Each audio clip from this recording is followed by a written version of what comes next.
ഞങ്ങളിപ്പോൾ ഉള്ളത് Sharjah central മോളിലാണ് കേട്ടോ. അപ്പോൾ ഞായറാഴ്ച ആയതുകൊണ്ട് തന്നെ ഏട്ടനൊക്കെ ലീവല്ലേ, അപ്പോൾ എന്തായാലും ഒന്ന് പുറത്തിറങ്ങിയതാണ്. അപ്പോഴാണ് അറിഞ്ഞത് ഷാർജ സെൻട്രൽ മോളിൽ ഒരു സംഭവം ഉണ്ട്. അപ്പോൾ എന്താണ് ഞാൻ പറഞ്ഞേക്കാളും മുന്നേ നിങ്ങൾക്ക് കാണാം. അതിനകത്തേക്ക് കയറാനുള്ള ക്യൂ ആണിത് കേട്ടോ. 3 ദിവസമായിട്ട് അതിവിടെ നടന്നുകൊണ്ടിരിക്കുകയാണ്.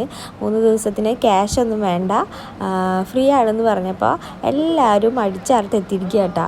അപ്പോൾ ഇതൊക്കെ ഞാൻ സ്വപ്നത്തിൽ പോലും വിചാരിച്ചില്ലേ ഇങ്ങനത്തെ സംഭവങ്ങളൊക്കെ എടുത്തിട്ട് എനിക്ക് മേലും ഇതൊക്കെ വെക്കാൻ പറ്റുന്നു. നന്ദുട്ടന് ഭയങ്കര ഡയലോഗ്സ് ആയിരുന്നു, പക്ഷെ അവിടെ എത്തിയപ്പോൾ ഭയങ്കര പേടിയായി. പിന്നെ ഇനിയുള്ളത് നിങ്ങൾ കണ്ടറിയണം. കുറേ ചിരിച്ചിട്ട് ഞങ്ങൾ, കാരണം ഇതിന് പുറത്തിറങ്ങിയിട്ടുണ്ടെങ്കിൽ ഇതൊന്നും നമുക്ക് എക്സ്പീരിയൻസ് ചെയ്യാൻ പറ്റില്ലല്ലോ. അപ്പോൾ ഇതിനകത്ത് തന്നെ കുറച്ച് ധൈര്യമൊക്കെ സംഭരിച്ച് ഞങ്ങൾ ഓരോന്നിനെയും എടുത്തിട്ട് തോളത്തിരുത്താനും കഴുത്തിലിരുത്താനൊക്കെ തുടങ്ങിയിട്ട് ഇതിൽ ആമീൻ്റെ ഈ നൃത്തം കണ്ടാൽ വിചാരിക്കും ഇതൊക്കെ എന്തെന്ന്. ആൾക്ക് തന്നെ ഒരു പണിയായിരുന്നു എന്ന് വിചാരിക്കും. ഒരു പേടി ഉണ്ടായിരുന്നില്ല കേട്ടോ.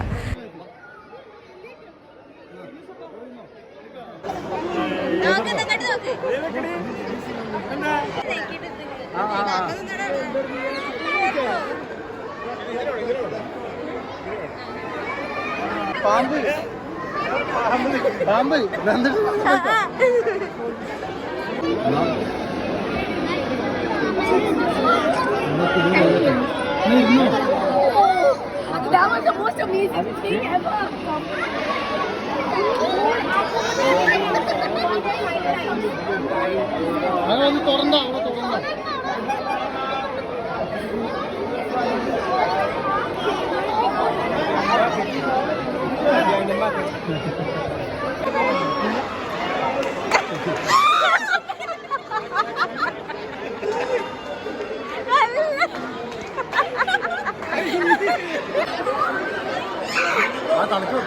അങ്ങനെ ഒരു 9 മണിയൊക്കെ ആയപ്പോഴത്തേക്കും അവർ നമ്മൾ പുറത്താക്കാൻ നിൽക്കുകയാണ്. ഞങ്ങളോട് പുറത്ത് പോകാൻ വേണ്ടി പറയുകയാണ്, അടുത്ത ആൾക്കാർക്ക് കയറണ്ടേ.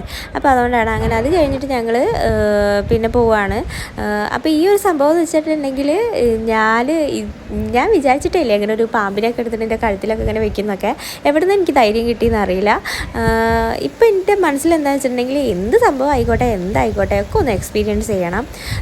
പിന്നെന്താ വെച്ചിട്ടുണ്ടെങ്കിൽ പിന്നെന്തായിരുന്നു അങ്ങനെ ഞാനിതൊക്കെ എടുത്ത് സ്റ്റാറ്റസ് ഇട്ടപ്പോൾ എൻ്റെ അമ്മ എന്നോട് ചോദിക്കുക, എടി ആ ഉത്സവത്തിൻ്റെ സമയത്ത് ഗോസ്റ്റിൻ്റെ ഒക്കെ കുറേ ഇതുണ്ടായിരുന്നു, എൻ്റെ അനിയൻ വരവൊക്കെ കൊണ്ടുപോയിരുന്നല്ലേ. അപ്പോൾ ആ ഒരു സമയത്തുണ്ടായിരുന്ന ഞാൻ വീഡിയോ ഇട്ടിട്ടുണ്ടായിരുന്നു. അപ്പോൾ അതിലുള്ള ആ പ്രേതങ്ങളെ കാണുമ്പോൾ ഞാൻ പേടിച്ചിട്ട്, എനിക്കറിയാതെ ആൾക്കാർ വേഷം കെട്ടിയത്. എന്നിട്ട് പോലും ഞാൻ കുറച്ച് നേരം അവിടെ നിന്നിട്ട് പിന്നെ വീട്ടിൽ പോയിരുന്ന ആളാണ്.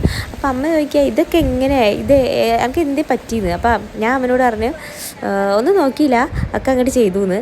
അപ്പോൾ ഇത്രയേ ഉള്ളൂ വ്ളോഗ്. ഇഷ്ടപ്പെട്ടെങ്കിൽ സപ്പോർട്ട് ചെയ്യുക. Thank you.